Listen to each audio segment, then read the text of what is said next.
Please subscribe and hit the like button. Well, good evening and welcome to Yada Yahweh Radio. It was my pleasure to be with you. Kirk, it's good to have you here. I sent you a text just on a lighter note asking if you were watching the play-by-play here in the stroke-by-stroke, if you will, in the Players' Championship. I have long been a golfer. I know you're a better golfer than I, but it is one of the great escapes from the aches and pains of life. It's one of those great opportunities to go walk in nature with a good friend and have a lovely conversation. And I was noting in a text that I sent you midweek is that I'd always thought that Augusta would be the most interesting golf course to play. And previously, I would say Old Head, maybe in Ireland, and Pebble Beach were my favorite golf courses. But I've been watching this because we have so many wonderful cameras. They actually will take you throughout an entire round from the perspective of every group. So you can pick your favorite group, and you can follow them, hit every shot from the perspective of that shot with overviews of the hole, and then the perspective and the sight lines of Sawgrass. What Pete Dye and his wife did with that course, it's just magnificent. It's amazing that we can craft something that beautiful. I told you, I think there's only one uninspired hole in the whole course, the 18th. Yeah. You know, the 18th is just boring as all get out. A lot of people have that kind of course, yeah. A lot of them use that kind of thing where it's so deadly, but it could be better. It could be better looking. Oh, the 18th is just ugly as sin. I mean, it just has this huge amount of water and no interesting shoreline, no interest to the right, no interest in terms of the pond on the left. But it could be remade so that it was as interesting as the others. But every other hole, it's just spectacular. Those old trees with the Spanish moss and the way the waterways weave in and out and the contours of those fairways and the sight lines from the tee and then the sight lines into your approach shot to those greens. What a beautiful place. Anyway, no one tuned in this evening to hear us wax poetic about golf, but maybe it helps to know that we actually do have a life apart from this. I received an email from a conspiracy hack this week that likes to send me conspiracy emails from time to time. I think this person was a holdover from the idiot that was the conspiracy nut from long ago. And so he sends me this thing that is that if you don't have the vaccine in Israel, your life is over. This way that the article reads. And this article goes on to say it is possible that those with the Hunan virus, this is COVID-19, are reprogramming the vaccines, are reprogramming recipients in such a way that later down the road they will no longer have the willpower or understand to reject the full mark of the beast, making their acceptance inevitable.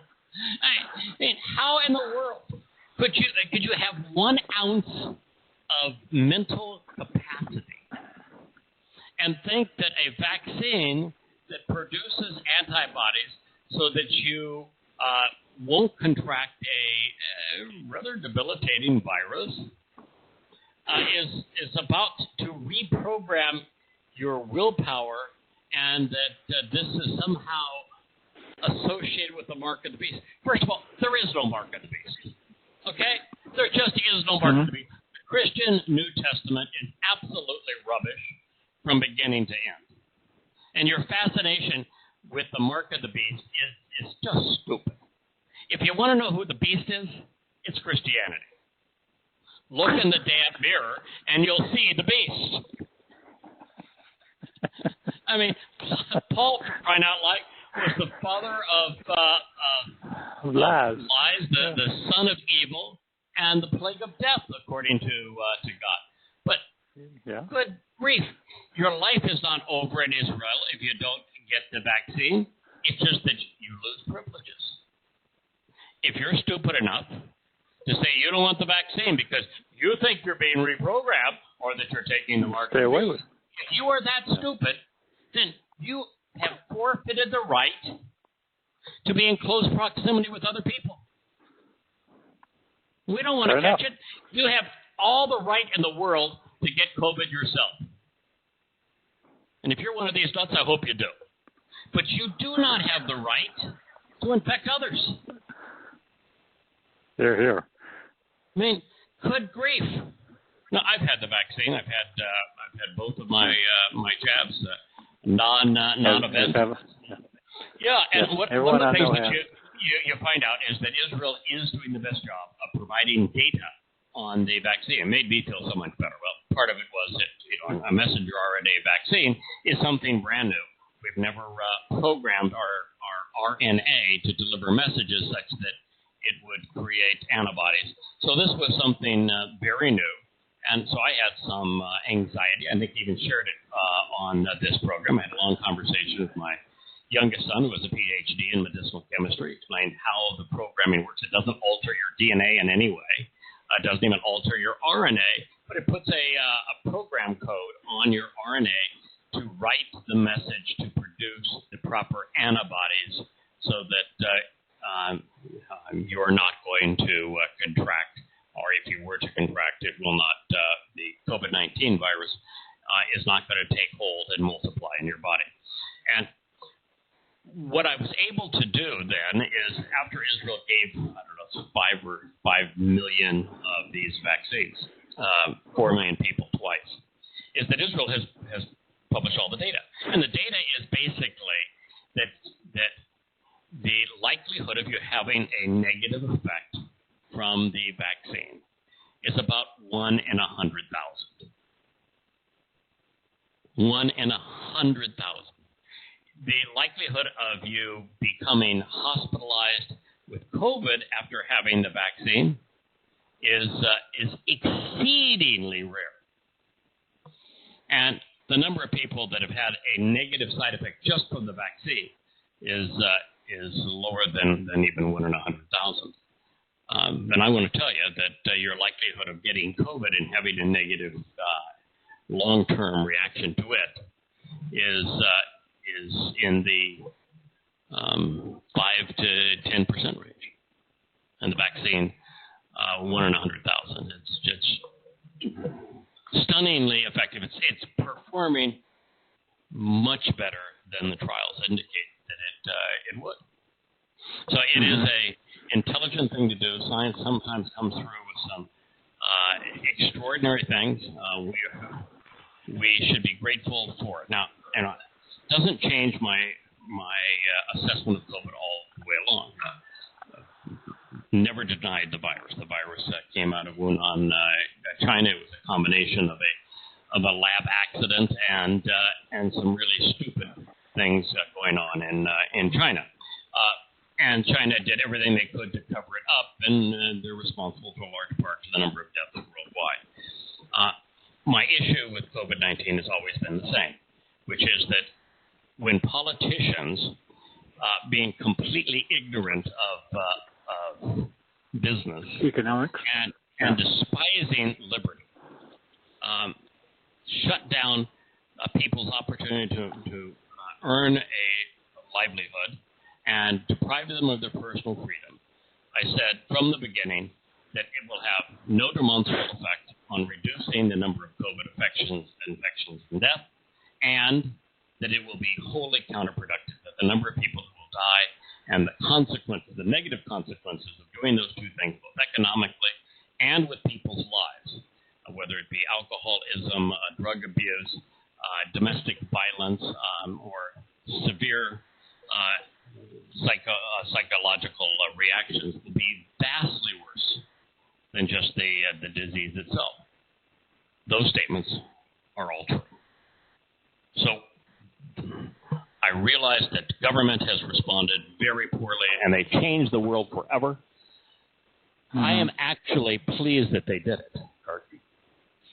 And the reason is that the world as we know it, sometime around 2029, we're going to move to a point where the world as we know it will cease to exist, and man will begin his final death spiral in the last 3 to 4 years of our existence on this planet.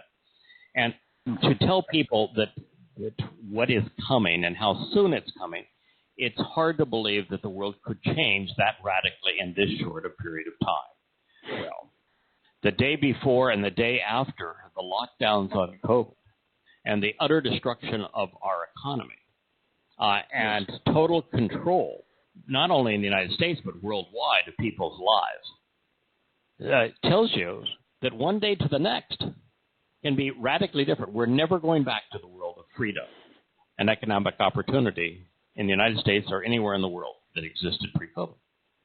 And the fact that it changed this quickly ought to open people's minds up to just how radical things can change in the next 10 years. The other thing that I wanted to share is that what we did to the economy is irrecoverable. And Biden and his administration have been absolutely out of control stupid. They've exacerbated every potential negative thing that they could do.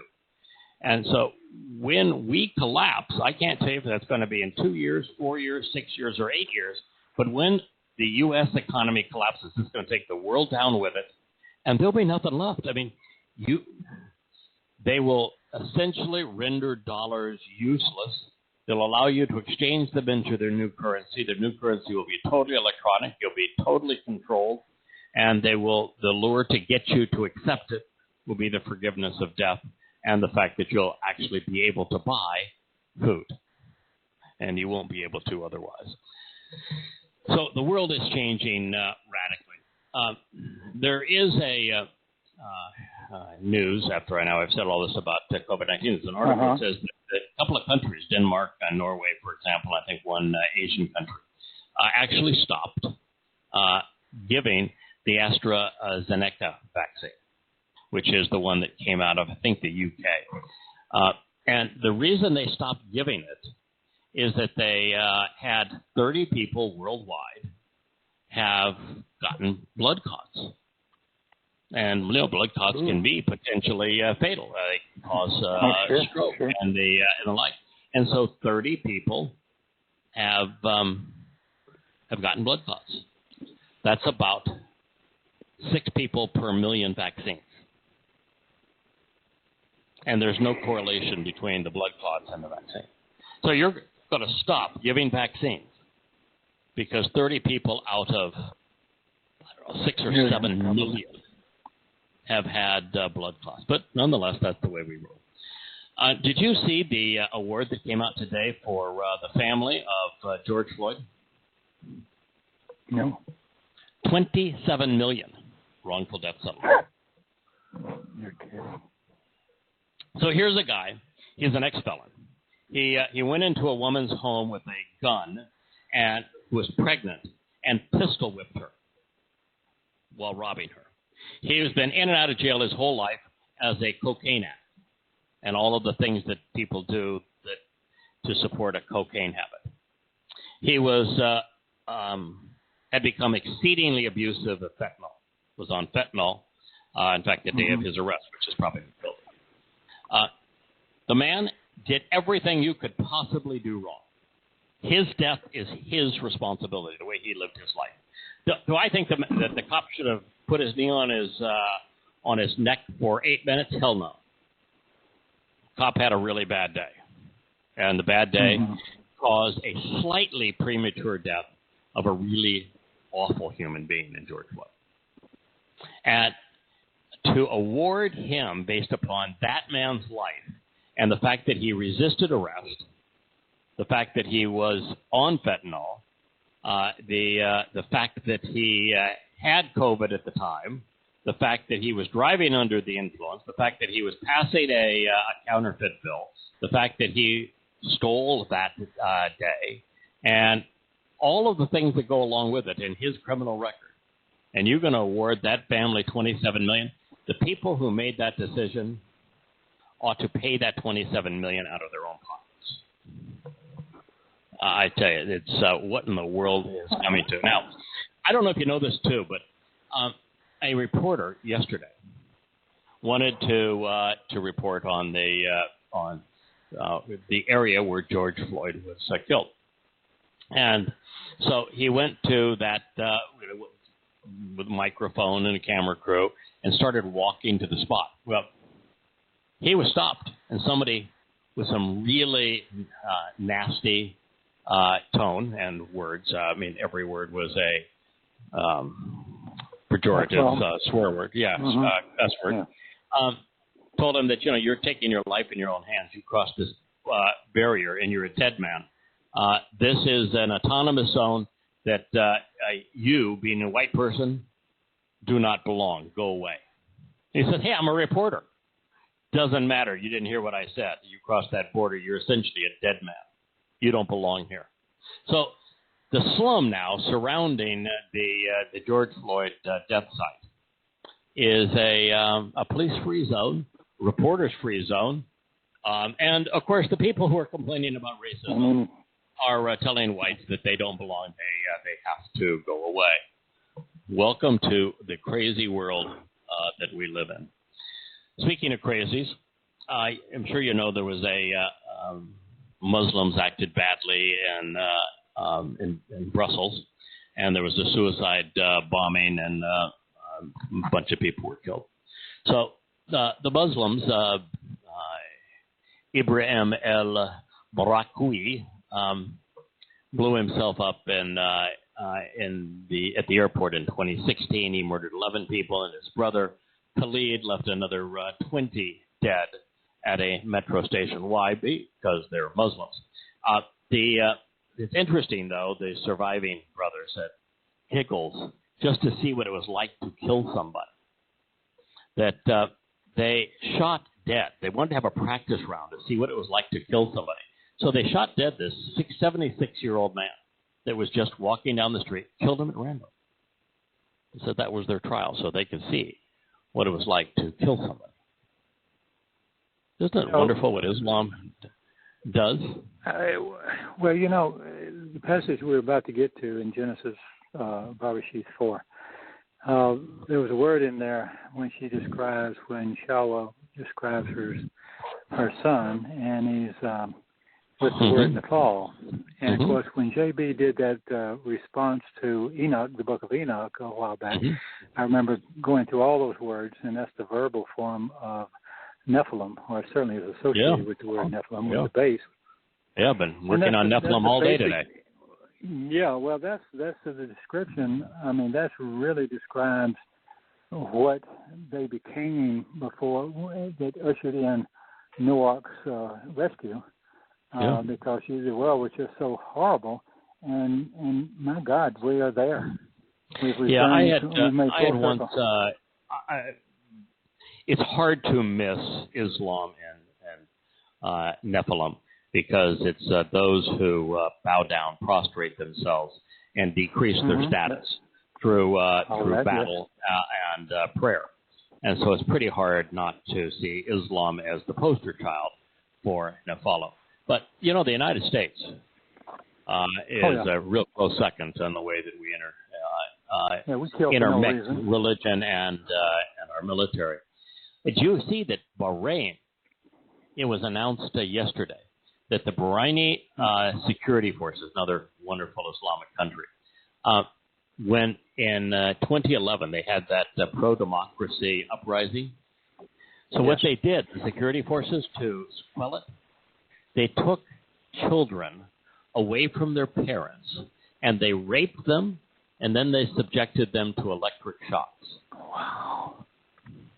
My God. There's a government. Yeah, I would. Why not have maybe we need to have a Formula One race there, maybe a tennis tournament, a golf tournament. Let's go reward those people. Let's go there, Europeans, on your holidays. Let's go sell them more jet airplanes so they can continue to do this kind of thing. There was a Republican, his name is Representative Brian Mast, on Thursday. That would have been yesterday. He introduced legislation. And the legislation, this shows you how ignorant people are on both sides of the aisle. His legislation was to permanently withhold payments from the U.S. and other countries on debts owed to China. So I don't know. China has $3.5 billion worth of T-bills. Maybe it's more than that. Maybe it's whatever. Yeah. It can't be too. It really can't be. Maybe I've in the dark ages here, but can't be that little because $1 billion in terms of U.S. debt isn't even a sneeze. Because we now have $30 trillion in debt. So maybe the number is, excuse me, it might be $3 trillion, not $3 billion. It probably is $3 trillion, 10% of our debt. Oh yeah. Yeah, probably is. Okay, probably is. So, what is the common denominator of bankrupt companies in terms of their debt? What would you say if you took all bankrupt companies and you said, okay, there is a common denominator relative to their loans and their payments of their debts that is universal among bankrupt entities? They welch on them. They don't pay them. Yeah, they just don't pay them. Of course. Okay. Yeah, of course, that's common denominator. File bankruptcy and then you get out. So what would happen to the U.S. credit rating? What would happen to the interest rates that the U.S. would have to pay to get people to borrow money if we decided that we don't want to pay off our debts anymore? Too damn bad. Yeah. And the system collapses. Yeah. We would go from the perception of solvent to the realization we are unsolvent in a heartbeat. I mean, here's a country that is living $30 trillion beyond its means. And you want to stop paying your debt? It would. The consequence of that would bankrupt America in a heartbeat. The world. Right. In the world would fall. Do the Chinese deserve to be held accountable for what they did in COVID? Absolutely. Damn right. And there's lots of intelligent ways to go about that, but deal with the debt instrument. If you're not going to pay it, you can't collapse your own economy. No. There's a Democratic senator now that is saying that the first thing they want to do now that they've gotten Biden's agenda out of the way. And by the way, you probably noticed that Biden's been president now for over 50 days. Yes. What do you think of his last press conference? Well, I didn't really stomach much of it. I kind of turned it off. Wasn't really didn't stomach is he didn't have one. Yeah. He hasn't had a press conference yet. And there's only one explanation as to why a newly elected president over 50 days in office hasn't had a press conference. You can't talk in public. Yeah, it's the same reason that during this entire election process, prior to the vote, that he was sequestered, that his team did everything possible to keep him out of the press. Yeah. He's senile. And that's really scary. And it's not so scary that the United States has a president of the United States that is senile. His vice president is worse than he is. But anyway, what they said is that their most recent bill, which was that their COVID relief bill, was the communist celebration bill. Everything that a liberal would want to crush the economy was included in that bill. But the senator says, as part of that bill, one of the things we did is we lowered taxes on the lowest income Americans. So we want to now raise corporate taxes on corporations, and I don't care if CEOs whine. Hey, idiot!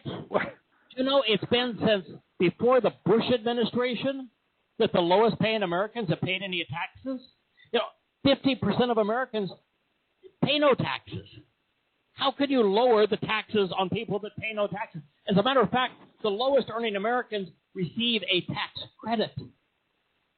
Yeah. It's called the reverse income tax credit because people were complaining about welfare. So they did away with welfare, and they just relabeled it now the reverse income tax credit. What an absolute moron. And you want to make certain that there's no economic recovery? Take corporate taxes back up where they're among the highest in the world. Let's continue to like the days of punish Shirley, success and reward failure. Yeah. It's just perfect. It's the democratic way. Well, that's our news for I'd today. say one little thing is, yes, is we had this conversation like 8 years ago. Yeah. On the air, and the point was that if you put every time if they go up another trillion or another couple of trillion, then the interest rates you can't. What do you do with the interest rates? And if the interest rates go up, they have to pay it. That and there's twofold effect. Number one, they can't. Nobody else can borrow money if the interest rates go up. And if secondly, the interest rates all these if we had to put interest on our T-bills sufficient to actually elicit those bills from countries and investors, as opposed to pretending that we're funding those bills through quantitative easing, creating the illusion of capital, which is just devaluing our existing currency. But if we were to actually do it the way that it used to be done, we actually had an auction and you go off and borrow money, and that was the majority of it, then our interest rates would probably be in the range of 10%. So annually, what is 10% interest on $30 trillion? It's another $3 trillion every time you turn around. We only, all the taxes bring in don't come up to that about $3 trillion, and the government costs about $4 to $5 trillion to run. So that means that every year, rather than adding another trillion or $2 trillion to the national debt, you're adding another $5 trillion to the national debt, and that $5 trillion has another $500 billion in just added cost of the borrow. That's why you finally reach a point. That's economics 101. What is it nobody sees in that? And I had this conversation about a week or so ago with someone, and I'm going, well, what is it you don't see that you didn't take in an economics class in college or something? Yes. I mean, this is real simple stuff. Yeah, you cannot borrow your I'm not a way financial to wizard, but I know that. No. When you're in debt, then you are a slave to your debt. So you do not borrow yourself to liberation. You do not borrow yourself to freedom. You do not borrow yourself to opportunity. You borrow yourself into servitude. Yeah. It is a well. Am I horrible. wrong in my response? That I said, economically, when we stop making things, all wealth is from products. I don't care whether you grow it out of the ground or whether you make it in a factory. Or you dig up the steel and you sell the steel to somebody else to make something, or the wood, the lumber, whatever. But it's all like products. That's your wealth. It's not money. That's just exchange. So I can conduct business. What we don't make anything. We took it all away. If you look at a company like Amazon, they're not making anything. No, that's just a service company. They have but they're not making the money on the product. No, they're. It's an electronic company that just charges a fee for things that are made elsewhere, and the overwhelming percentage of them. I mean, it's almost impossible now to buy something that doesn't say made in China. I finally spent some money today on a series of products made in Israel. I was so proud to bought a couple of carports, keep it with homeboys, and that sort of thing. And the products were made in Israel. It was I couldn't believe it. I was just absolutely thrilled. Here's the passage we were on at the end of the program last week that I had the epiphany and said, I really missed it. It reads, the man called his woman's name Towrah because she was the mother of all life. And what I shared last week, I said, that's not true. Well, it's not literally of Towrah anyway, or was it? Well, Towrah was not the mother of all life, not even remotely, The meaning of her name is the elixir of life. What God has Towrah declared and made known by explaining his covenant and his Torah is the source of eternal life. Towrah does not mean life giver. Towrah means to declare and make known, and to explain and to interpret. It is from Towrah, which is written exactly the same way, to inform, and only from this context, beyond inform, you could say, well, there's a first letter's the same. Che life is got a similar letter, but of the three letters that comprise Towrah, of course, only one of the three is in Che. Now, although she was the reason man would die, she, as the mother of future generations of Nasalma Adam, the Salma man, provided the opportunity for us to live. Towrah's actionable basis is not Che life, but instead Towrah, to declare, to make known, to explain, to interpret, to announce with words, verbally or in writing. But have you ever heard that? No. No. The few people who actually know that her name was Towrah, not Eve, will say, well, Towrah means life giver. But no, it doesn't. Oh, yeah, we've all kind of, yeah. Yeah, it's not based on Che. It's Towrah. And one of the real problems that people have with it is that if you look up in the lexicons, there are two definitions of Towrah, primary definition and secondary definition, but they're not listed as definition 1 and 2. They're listed as totally separate words, even though they're written exactly the same way. And the primary definition is, as I've just said, it means to inform, to explain, to announce. And somehow, I can only assume this is a derivative either of the Septuagint or the Latin Vulgate, or just religious propensity. Towrah is almost always translated to bow down and worship. Mm-hmm. But how in the hell do you get bow down and worship from a word whose meaning is to inform? And, oh, by the way, he's naming his wife Towrah.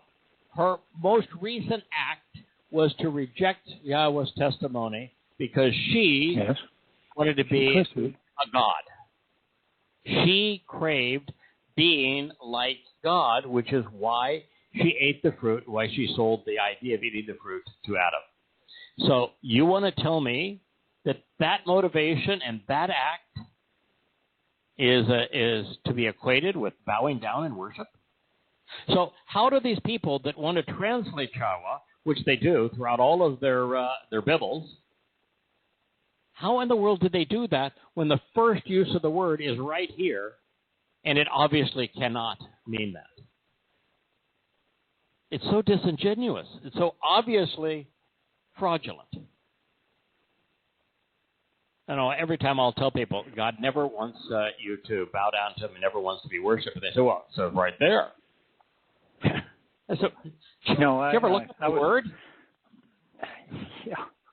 I reinforced today, we'll get to it later, with Nephilim, and then I went to the root, and then the root gave me to Palal. So then I looked up Palal again, and it's not prayer. And it's not, it's like it has nothing to do with prayer. It is all about bowing down and God, it just went on and on and on. We'll get to it later. Yeah. Perhaps, okay. So here's some fun facts about Towrah. It's Yahowah.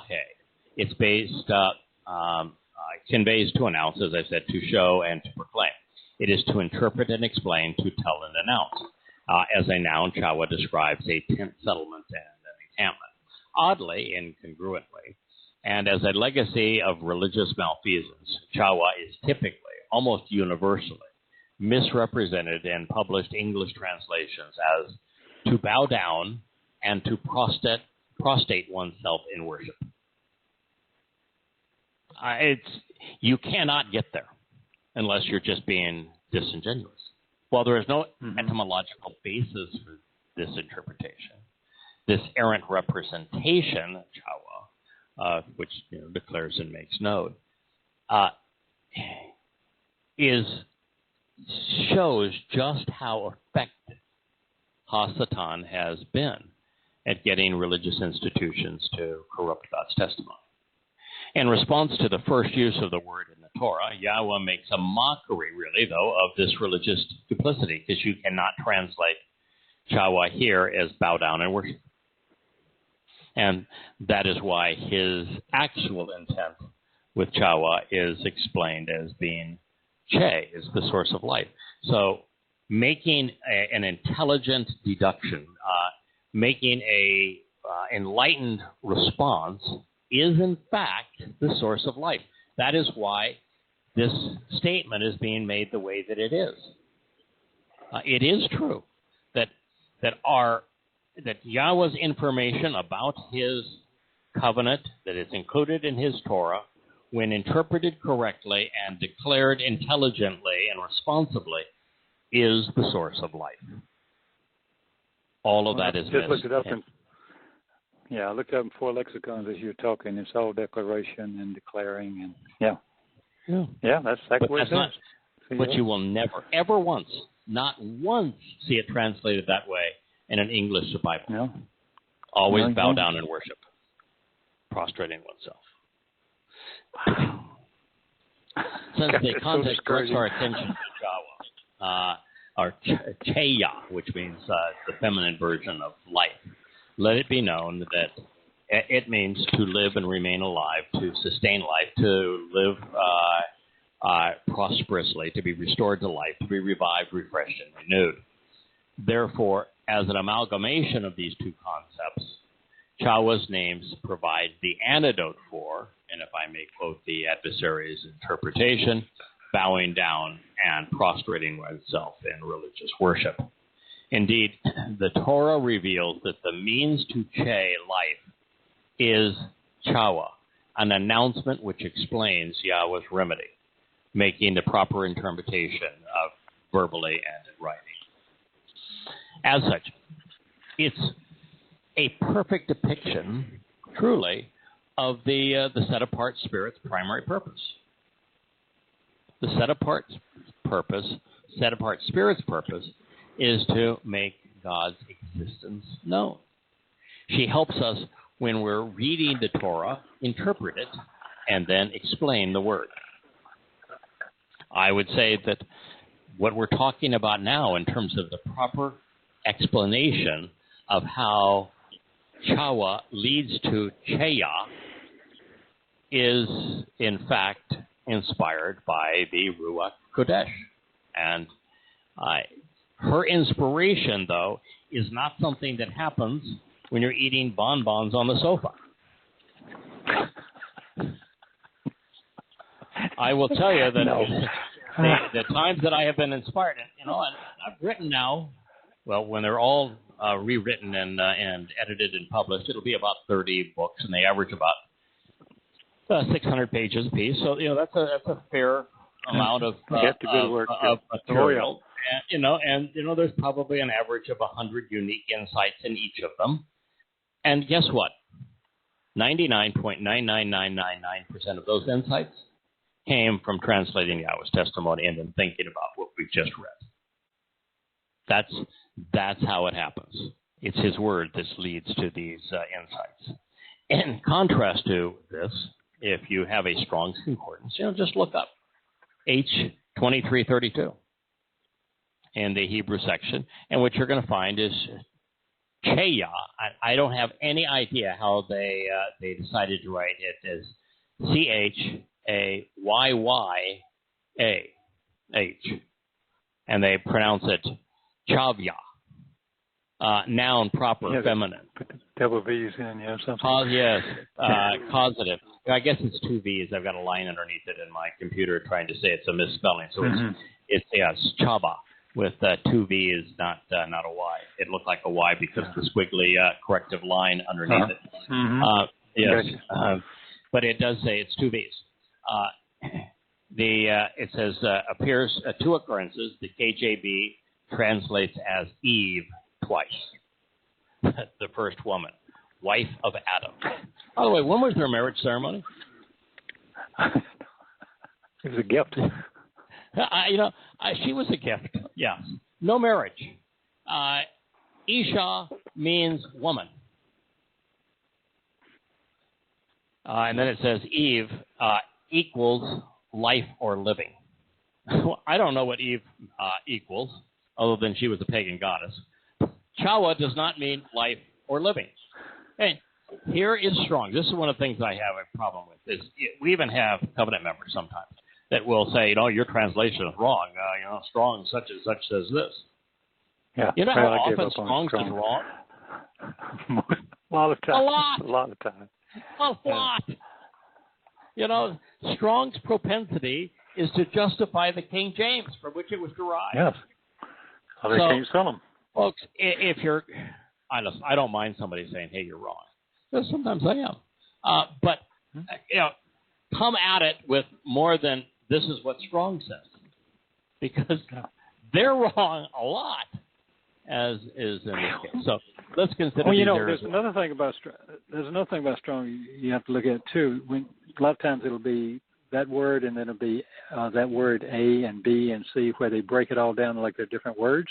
When they're all the same, they're all the meanings to the same word, and you have to realize what the context is, and to choose the appropriate one is what you obviously do, and JB and certainly I always try to do the same thing. So, but you can't stop there. No, that's one of the most important aspects of translating, is that we have wonderful lexicons. We have many lexicons, and I'm glad we have the lexicons, but what you have to be really careful of is getting past the diacritical markings of the Masoretes. The Masoretes, the oldest Masoretic text, dates to about 1100. It's now called the Codex Leningratus. The Dead Sea Scrolls don't have diacritical markings. The diacritical markings, they are alleged to have first appeared, around 100, 200 CE, but there's no extant proof of that. The first proof in a manuscript is the Codex Leningratus at about 1100 CE. And so if you want to translate, one of the first things you have to do is recognize that the Masoretes were religious charlatans. They lived around the time of Maimonides. They were conmen. Maimonides didn't get anything right. It's kind of like Akiba. Making the father of your religion the person who promoted a false messiah that got you kicked out of the land, got the land renamed, and got a couple 100,000 of you crucified. And hey, that's my guy, man. Yeah. Stupid. Well, Maimonides converted to Islam. He was the vicar of Saladin. He worked for Saladin. His whole 13 principles of Judaism, he didn't get any of them right. He was a dunderhead, and these guys worshiped these idiots. So that's the time of the Masoretes. The Masoretes are just flat out wrong on their vocalization most of the time. And it's not that hard, because all you have to do is look at the Hebrew letters and say, what other words are there that are formed with these same letters? Because the Hebrew text only has the letters. It doesn't have the diacritical markings, and therefore you have to look at every possible reasonable definition with the same letters and apply the ones that fit. It's not that hard to do, but that's the first thing you have to do, because even more important than getting back to the Dead Sea Scrolls, which is valuable because one word in 14 was changed over time. And one word in 14, that's important. But far more than one word in 14 has been changed by diacritical markings. And you can resolve that just by taking them out of the equation. For example, there is no chaba, there's no b in Hebrew. So let's consider these arrows each of them one at a time. First, the Hebrew letters C-H-W-H. That's how the word is spelled. It's a three-letter root that's very common in Hebrew. There isn't one B, much less two. In fact, there are no B's among the 22 letters in the Hebrew alphabet. One of the things that Strong's also does that is really stupid is that they have a lot of words transliterated with a C. Now, there is a CH in the J, but there's no salt. You don't need it with two S's. Right. So there's no standalone C. It is there are actually three S's in Hebrew, two standard S's and an SH. So Shemek, Sin, and Shin. So there is no standalone C. A second, Yahowah is a proper noun. Not just a noun, it's a proper noun. The difference is a proper noun is a name. He said he called her name. Name, proper noun. As the universal rules for names is that all names need to be transliterated. That means you replicate the sound in the other language. And so Towrah is Towrah. No matter if you're speaking French, or you're speaking Ruski, or you're speaking Tanya. It's always Towrah. Period. Or Sylvan. End of conversation. If you want to be better informed and understand why Yahweh chose the name Yahweh, then you can define it, but the definition isn't the name. It's the reason for the name. There is no possible way to get Eve from CHWH. Can you tell me how you transliterate Eve from CHWH? Eve is three different letters, two E's, and give me a V, please. I'm sorry. There is no E. There is no V. No, there's no V. No E. There is a CH. There is a Wa. There is a A. But since Roman Catholicism grew by incorporating pagan customs, of the people that conquered, Yahowah was renamed Eve. Why? Because the Greeks, the Romans, they had a goddess named Eve. She's from Heba. You'll find her written in Catholicism's Latin Vulgate after the popular pagan Mother Earth goddess. She is the same false spirit our planet derived its name from. It's the reason that Iesous Christou became so popular with Greeks and Romans is he was modeled after the single most popular individual in the history of Greece and Rome. Odysseus. Very nice. Okay, now, was Odysseus a real person? No. Make believe. But it's a great story about him, and he is imbued with all of the great Greek hero myths. And he's out there fighting the gods, and he is the ideal Greek, and of course the Romans swallowed and became all things Greek. He was the perfect person to model him after. And the god that was most similar to Odysseus was, of course, Dionysus. You take the two, and you have the Christian Jesus. Now, third, there is no indication that Yahowah was the first human woman. In fact, the likelihood of her being the first human woman is nil. She was the first female created in the likeness of man who was who had an asama conscience, who was therefore in the image of God. God's testimony and the scientific evidence confirm that human animals populated the planet outside of the garden for a better part of 200,000 or 300,000 years. Yes. And the Torah talks expressly about them. Fourth, Eve does not mean or equate to life or living, but according to the religious which evolved from Babylon, Mother Earth was the life giver.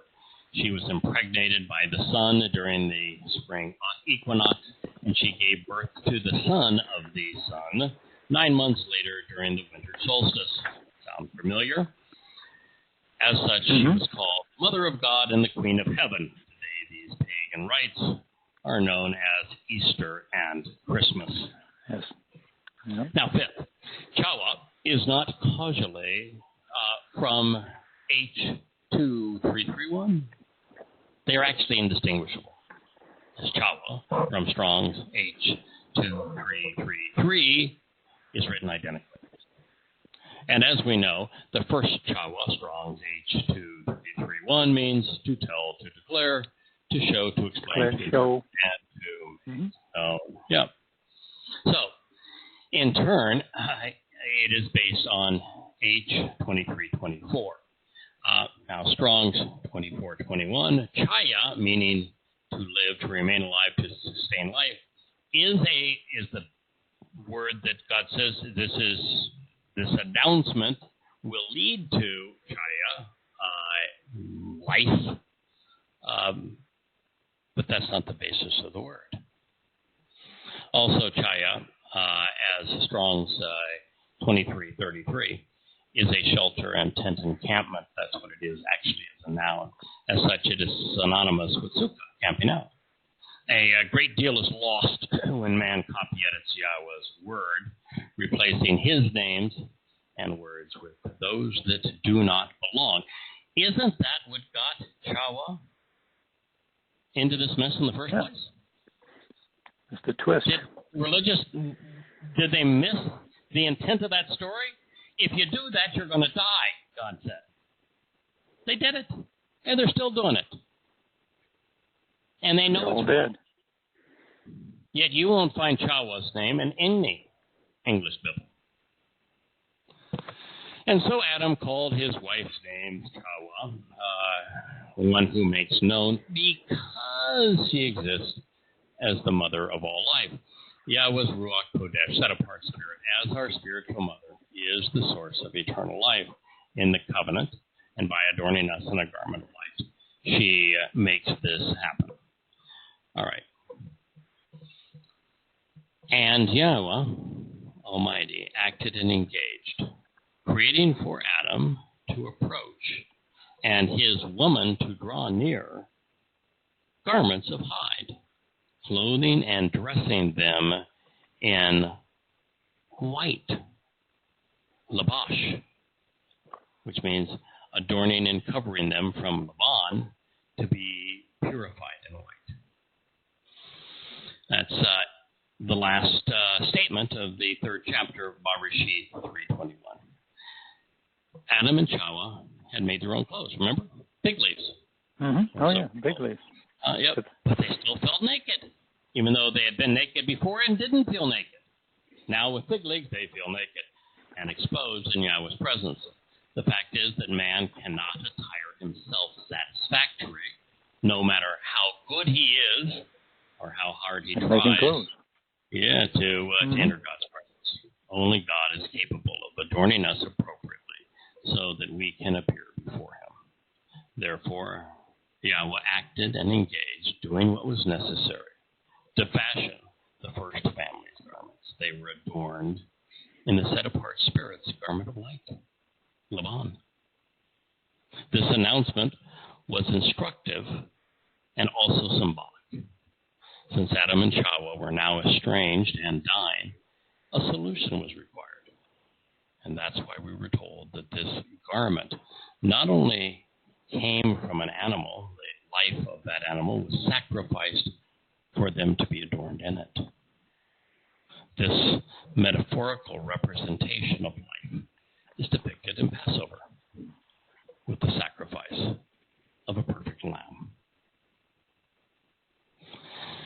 So, Kirk, that brings us to I guess we still have a few more. I made a mistake here. We still have a little more meat on the bone here in Bereshit 3, but we're heading very quickly to 4, where we're going to learn a lot about Towrah in particular.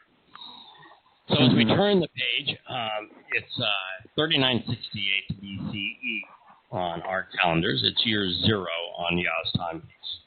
And we read, Then Yahweh, who is God, said, This man, I said, behold, this man, Adam, has become similar. He's become one of us with regard to becoming aware of good and bad. Yeah, he was now had access to both good and bad, where previously he only had access to good. So they're acknowledging a statement of fact that and we have to be really careful here. There's this tendency to think that, oh, wow, God's worried that man is going to be bigger, better, smarter than him. No. It's how he can handle the information. It's only one aspect of man that has become similar to God. God obviously knew both good and bad. Understood it. He actually created bad, so there would be a choice for us to make. And so the only thing that has changed is that man has gained the knowledge of bad, that which is counterproductive and evil and inappropriate and unjust, immoral, and the like. And that's all that God said. So now, lest he stretch out his hand and also grasp hold and obtain from the tree of life and eat, living forever, Yahweh Almighty sent him out from the protection of the Garden of Eden to work and in which place for the benefit of the relationship he was taking. Go ahead, Kurt. Well, I was just going to say that always struck me as an odd thing to do until I read Yada Yahweh the first time, and you revealed when it's quite obvious that if you have Passover and you don't celebrate Matzah, then you have nowhere to go but to be away from God, and there's only one place away from God, and that's Sheol. And all of a sudden, this is it. I mean, this is it is. It's beautiful because the implication that the religious would say is that God punished Adam to keep Adam from being a rival to God. No, he loved Adam. He's protecting Adam because the worst thing you could have is what Christianity has. You're acknowledging Passover, though you don't really call it Passover, but you're acknowledging something really important happened on Passover. There was a sacrifice on Passover, and you skip right over Matzah. Yeah. And if you are eternal, if you eat of the tree of lives and you become eternal, but you're still got this problem of bad resonating in you because you ate of the tree without any remedy at this point, well, you're going to be eternal. You do. And therefore, but imperfect, therefore separated from God. And eternal separated from God means you get an express ticket to Sheol. The last thing that Yahweh wanted, it's one thing. He didn't want to have to put him out of Eden. And the last thing he wanted to go is from Eden into Sheol because there's no return. And so God was doing him a favor. He wasn't trying to harm him. This was not a penalty. And a lot of that, too, is this idea that work is somehow a bad thing. No, work is a good thing. He sent him out to work. Boy, we have about half the U.S. population. That would be a good thing, too. Send them out to work, right? In fact, if they shut everything get down. rid of the blue state governors, more people might be able to go out and work. But the issue here is that they had become imperfect. They were going to die as a result unless that was resolved. And God has provided symbolically the means for life and Passover, he does not want them to eat of the tree of lives and become immortal before they have resolved this problem. Now, one aspect of becoming similar to God is Yada knowing more than the first couple knew then or that we know now. Newsflash, Yahweh's a lot smarter than we are. He's been around, I've been around over 50 years, and I would tell you that Yahweh has got me beat by, far beyond 14 billion of universal creation, because he goes way beyond that. even if we just take the 14 billion compared to over 50, there's no comparison. Gotcha. And he has experienced it all and seen it all and knows it all. Oh, well, doesn't know it all. That's with the, but he's seen everything he wishes to see. Yeah. And knows how it all works. Yeah. He revealed this testimony, and we're just trying to understand it. We're not in the same class here. Not in the same zip code, not in the same hemisphere. Mm-hmm. Mm-hmm. So we need to understand that. And then there's a lot more than Yada differentiating us from God. For example, now I've invested 40, 50,000 hours translating and contemplating Yahweh's testimony.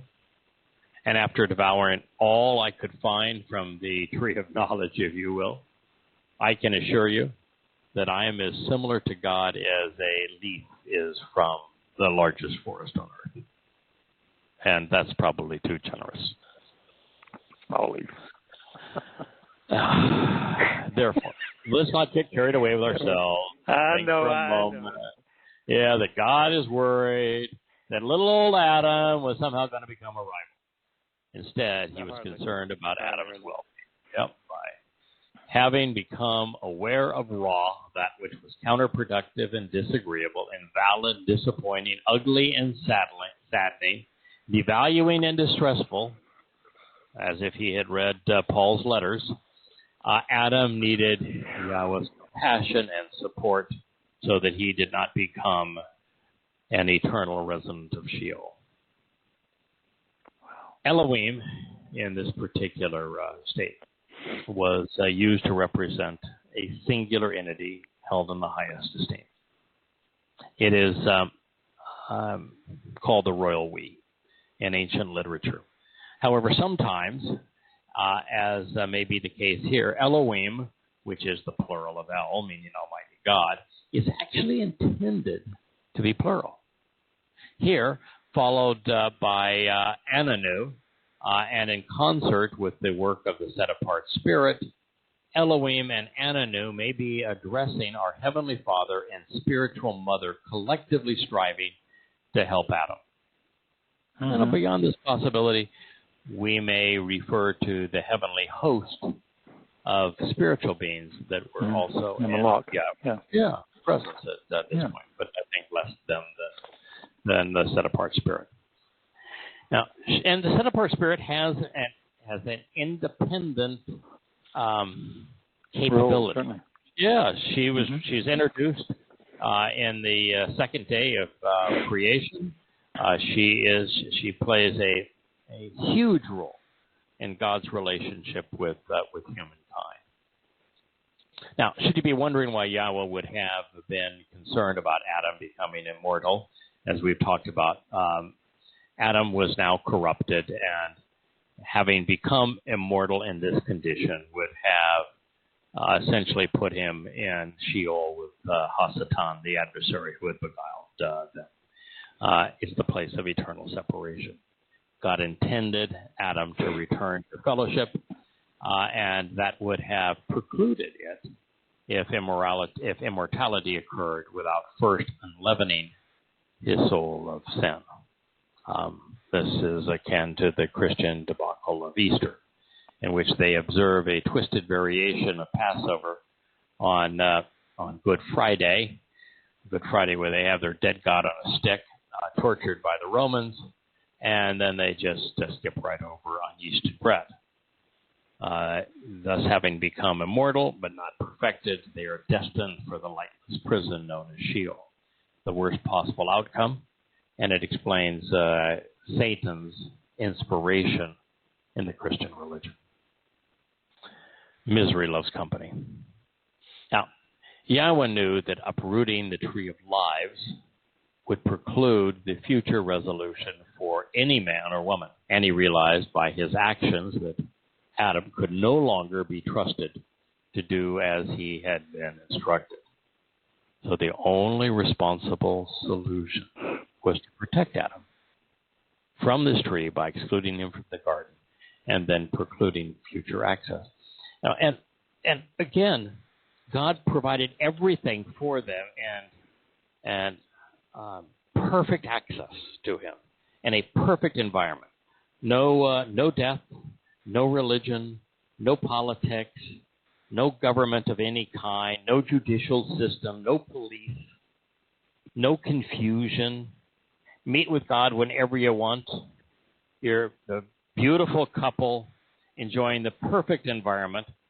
Well, they chose not that. And so they had to experience not that. If they could choose not that and nothing changed, then what's the fuss over choice? That's true. So things had to change for them. Adam's and Chawah's expulsion from the Garden of Eden was neither overbearing nor inappropriate. Had God not done this, he would have become dishonest. If God said, hey, yeah, okay, I told you that if you ate from this one tree here, that you would begin to manifest what it means to die. And then say, it's just kidding. You can do it. We'll do it your way, not my way. Then why would you trust anything he says? If man or Satan is free to modify, change God's testimony, then why even bother to know it? Could not God become anything he wanted it to be? Mm-hmm. That's what they do. That's what they do. It bears repeating that. Adam had unabridged, unfettered access to all that was good. All he gained in this deal with the devil was an awareness of evil, of that which was errant and counterproductive. But now, as a direct result of choosing to reject Yah's directions and his generosity, his company, Adam would suffer the consequence. It is the same choice we must all make. Do we want to rely on God and enjoy his company? Or do we want to do it on our own? To rely on man is to die sooner or later. To rely on God is to live forever. But we cannot pursue both options, which is the point of exclusion. Adam and Towrah would be cast out into the rest of humanity. Based upon what we are told later in the Torah, Adam would ultimately be restored in his relationship with Yahweh, but not on this day. He was banished from the garden and thus into a hostile world replete with suffering, anguish, fear, pain, even death. I, by the way, do not know the fate of Chawah as we go forward. Chawah does some really, really rotten things, but, God has accommodation for those that do rotten things. Look at Abraham. The Pooperini was over there in Iraq talking about the Abrahamic religions and wanted to go to Ur, the birthplace. So he went to all these pagan temples at Ur and celebrating the birth of his religion. That was really true, but not in the way that he recognized it, of course. And these Nimrods have no concept as to who Abraham was. I mean, just none. But anyway, if God could overlook the issues with Abraham, I'm sure, could overlook the issues with Chawah, and it may have turned out just fine for her. She's other than to understand what we're told about her and what it means to us and the frustration God must have endured. Neither Adam nor Chawah are high on my list of people I want to meet in eternity. I've got my first person I want to meet is, but so does everybody else, is Go. And Go. And I'm really partial to Yahowah. I just think, and Eliah is the funniest dude in the world. Well, so getting some Eliah. Yeah, I just go have a glass of wine. He's just the coolest dude in the world. And and to be a Noah in the middle of his time and have the fortitude to build a ship, I'd like to meet him. And somehow I'm just interested in what in the world poor Sarah endured. to make all this work. And there's people too, like Deborah. I think she'd be really interesting. Ruth. Oh my goodness, what an interesting character she must have been. I think Samuel has got is really an interesting character. So there's a lot of people that I would enjoy meeting that we are introduced to along the way, but Adam and Towrah are really not high on the falling down the list. Because we're going to know exactly what life was like for them in the garden. We're going to know it firsthand. Oh, it's not going to have to ask. Yeah. Good point. Yep. These troubling conditions that existed outside of the garden had been that way all along. The reason that Eden had walls and armed guards was to keep the mayhem at bay. That's Yahweh's idea of Yasha, the word that's translated salvation. It actually means to liberate and to protect, to keep from harm's way. And the walls of Eden weren't there to keep Adam and Towrah prisoners. No, they were to keep all of the mayhem outside of the garden from affecting them. It's God's idea of separation from that which is like bad. It's a sheep. It's a sheep with a thorn. Yeah, exactly. Yeah, concept. It's not to keep them prisoners; it's to keep wolves from coming in and keep the wolves around. Yeah. So the fact is that we aren't told how long Adam and Towrah and Yahweh camped out together before the fall. And really, the fall of man is something that took place outside of the garden, not inside the garden.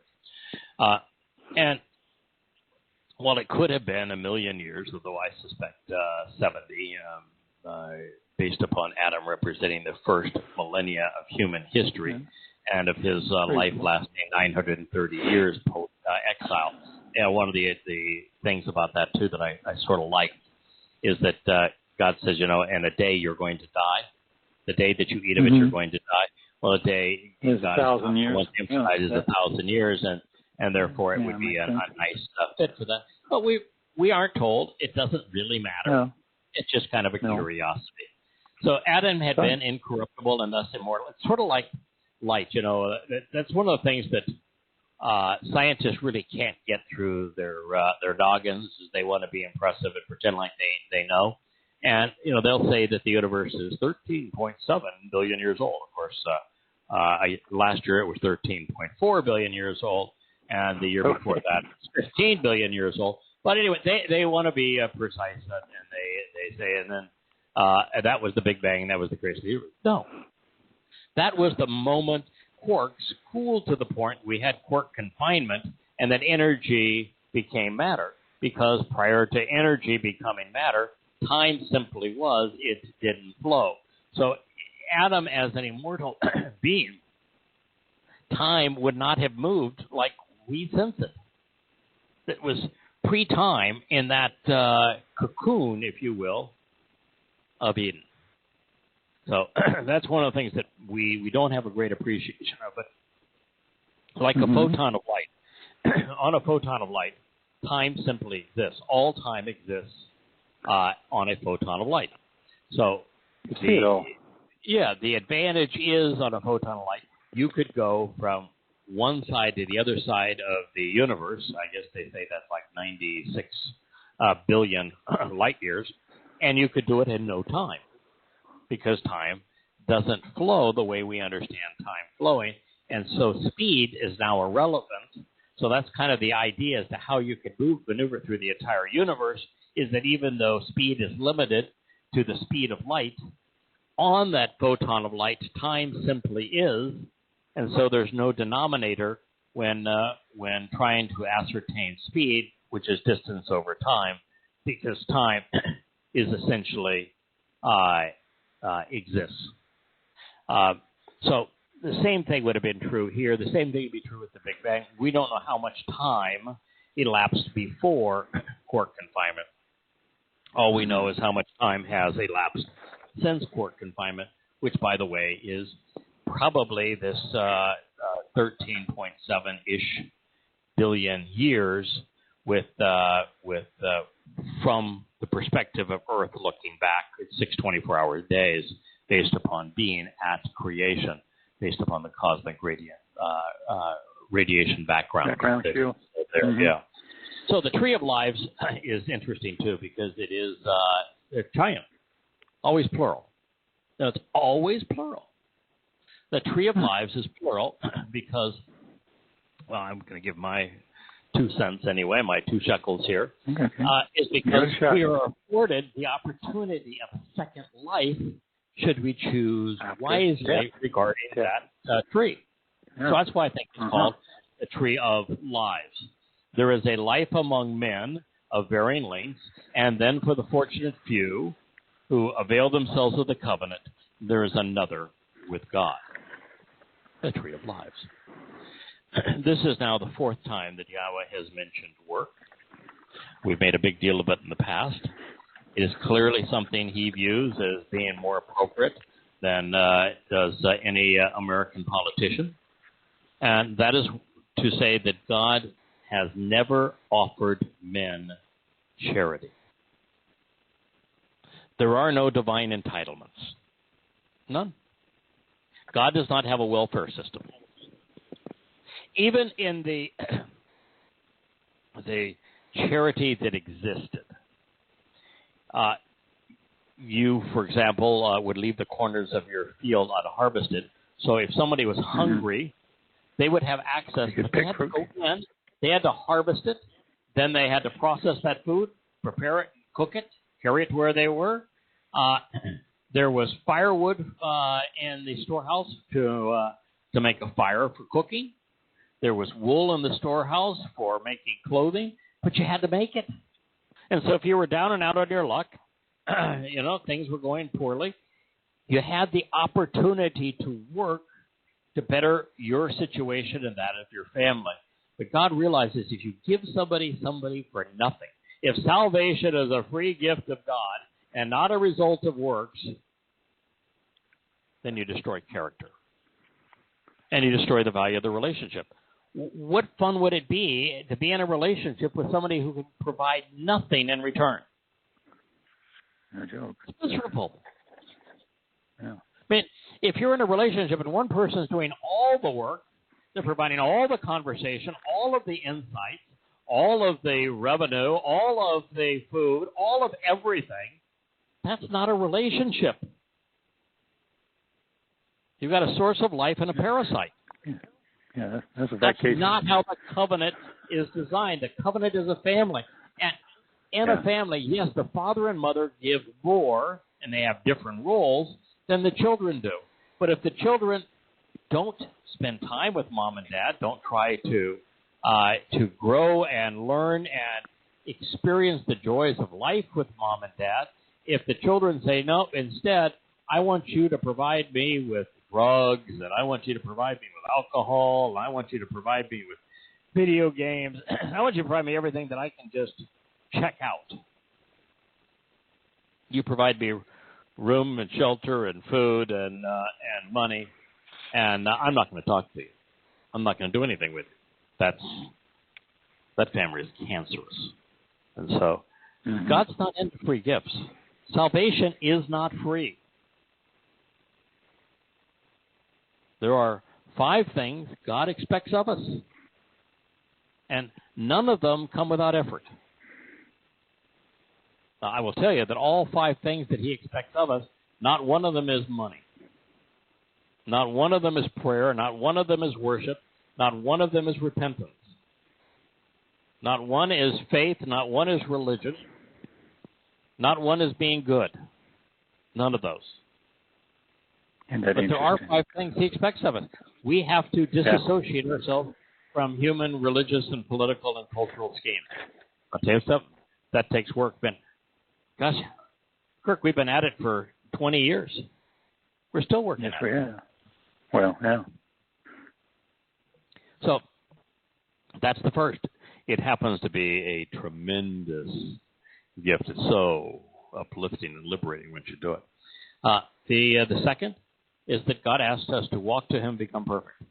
He's the one that is perfecting us through matzah, but we have to make the effort to answer his invitations and attend his Moed Mikre to receive the benefit. You don't receive the benefit by being oblivious. You don't receive the benefit by ignoring him. You have to participate in these invitations. And then, God is quite clear, and he says, I want you to trust and rely on me. But you can't trust somebody you don't know. You can't rely on something you don't understand.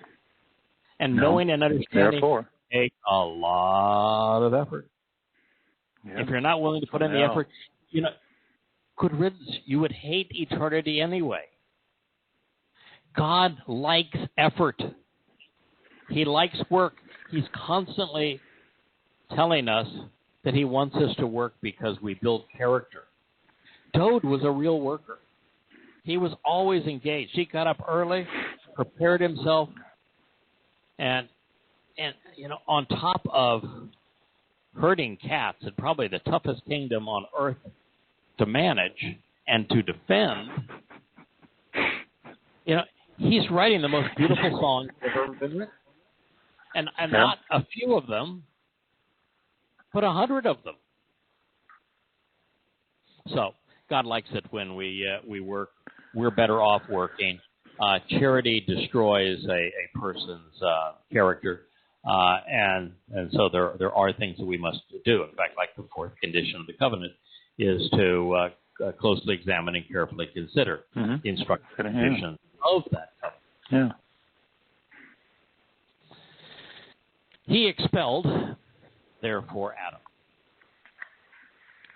Wa garash. He banished, cast out, removing, such that Eden would be unoccupied and thus estranged. And then he established living Karubam to the east of the approach to the Garden of Eden, with blazing swords, who went back and forth to keep watch on the way of the Tree of Lives.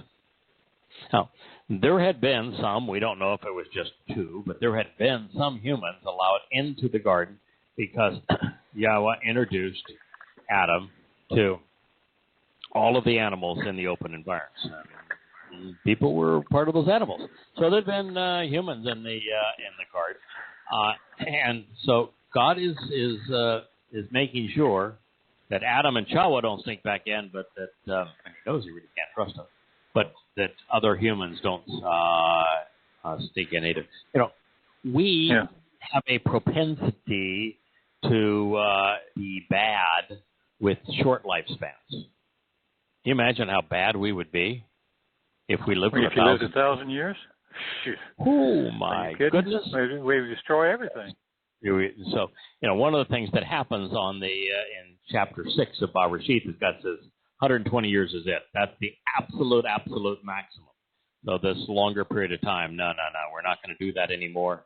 Man does not handle that very well.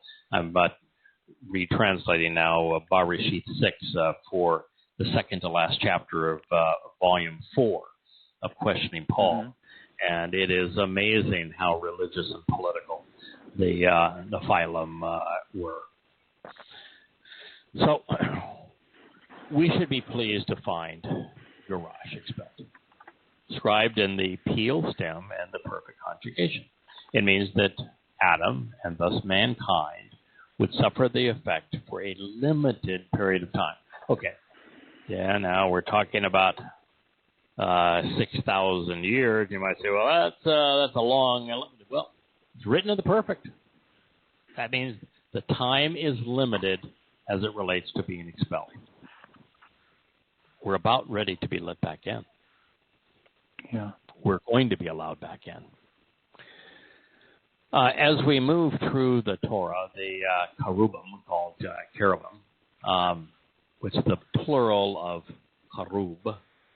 Karub is actually a masculine noun. Typically the cherubim for decor or pretty little girls are kind of childish with porky cheeks and that sort of thing. I kind of wonder why they... but they're carrying swords, so folks, They're not little well, flaming swords and winged are not people that are. Yeah. Come on. Come on. And they were there to keep people away from the Tree of Lives. Now, you don't have to be there anymore to keep people away from the Tree of Lives because the Tree of Lives is probably underneath the Lake Van in eastern Turkey, which is where all this stuff transpired. But the same cherubim were depicted on both sides of the reconciliation seat of the Ark of the Covenant. That story is told in Shemot, Names 25, in relation to receiving and storing Yahweh's testimony and meeting with him. They are mentioned again in conjunction with the 10 drapes that were hung within the tabernacle, where the images were woven into the cloth. So, they must have been present at some point during the Exodus because Yahweh, who is meticulous in his depictions of the ark, the menorah, and the tabernacle, said absolutely nothing about their appearance, other than he lives and speaks among them. There are 7 references to Yahweh appearing between 2 cherubim, the first being the most revealing in Bamidbar, Numbers 7:89. It reads, "Then Moshe went to the tent of the meeting to speak with him. He heard the voice speaking to him above the reconciliation seat that was upon the ark of the testimony between the 2 cherubim." Now, don't you think those are the... I'm sorry. Go ahead. No, I was going to say, don't you think those are the 2 that also were there when he went to see Abraham, talking about Lot? You reckon those are the 2? It certainly... that's why it's 2 of them? Yeah, it certainly could be. There's so many other options for the 2 that were there, but it is certainly possible. Yeah. We just aren't told why there would be multiples. It is interesting that Yahweh really does not do anything alone. Arbitrarily, Right, arbitrarily. So, he's establishing a pattern that Yahweh will follow throughout time. But clearly, Moshe saw what they looked like when they were to be put on the Ark of the Covenant. He would be able to describe them. But so the earliest the Israelites that were tasked with making the mercy seat of the Ark of the Covenant had seen them. Otherwise, they would not have been able to carve their shape.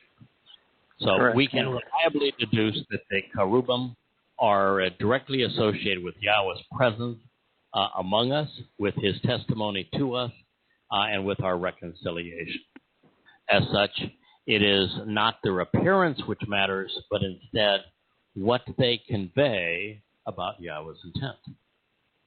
And here, on the eastern side of the garden, they are instructed to shamar, to closely examine and to carefully consider at the derek that which pertains to the path or the way of the Tree of Lives. That is good advice for us because it turns our attention to the Moed Mikre, the invitations to meet, be called out by God, to be welcomed into his presence, because they would serve as light along that path. Mikre is a walkway. It's 6 steps that lead to the final destination. That final destination is essentially camping out with God in Eden. Yeah. Since there seems to be a connection between cherubim and Torah, which is feast, written identically but pronounced Terah, it describes a pasture, a dwelling, and a shelter. In a verbal form, Torah, ties things together for us so that we understand these connections. Therefore, as a verb, kara describes the preparation for a feast. This is used in the Devarim 2:6, Job 6:27, and 40:30, in addition to Hosea 3:2, to depict an exchange where one thing is traded for another. This is the concept behind both Pesach and Matzah. In this regard, it is used in Mizmor 22 when we learn that Yosha will be pierced, his life exchanged for ours. Not surprisingly, a car is a male lamb. So, yeah, this is a word that we're supposed to think our way through to understand who these two male guards are at Eden. Because we clearly pass right by them on the way to life. So God didn't say, I want you to kill everybody that comes by here or to stop them. No, because we pass right by them. They are lights along the way, but it is a narrow, straight path, and you can't weave off of it and get to God. So they're gatekeepers in a way. They're guides in a way. They're symbols. Yeah, they're symbols in a way. Now, considering what Yahweh has just revealed about clothing, there are also there's also a connection between cherubim and karbal, which is to be adorned in a garment. Karotz means herald, suggesting that the cherubim have something in common with the Malach messengers, a spiritual implements, and those are the spiritual implements, of course, who serve as God's envoys. We also know that, like the Malach, they follow orders and thus they exist, and a similar command and control structure that is devoid of free will. A Malach is not, and a cherubim are most likely Malach. They are not going to care one iota that God says, I want you to stay on the east side of this wall and guard it. For them, that is not a boring job. A Malach whose mission it was to guard the Ark of the Covenant and the 10 tablets so that Yahweh can lift them in the middle of the time of Yaakov's trouble. Those Malach are not the trouble that, I've been there for a couple of thousand years and this is getting old. No. They have the honor of working for the creator of the universe. They know him personally. Their mission is to be effective implements for what he wants done.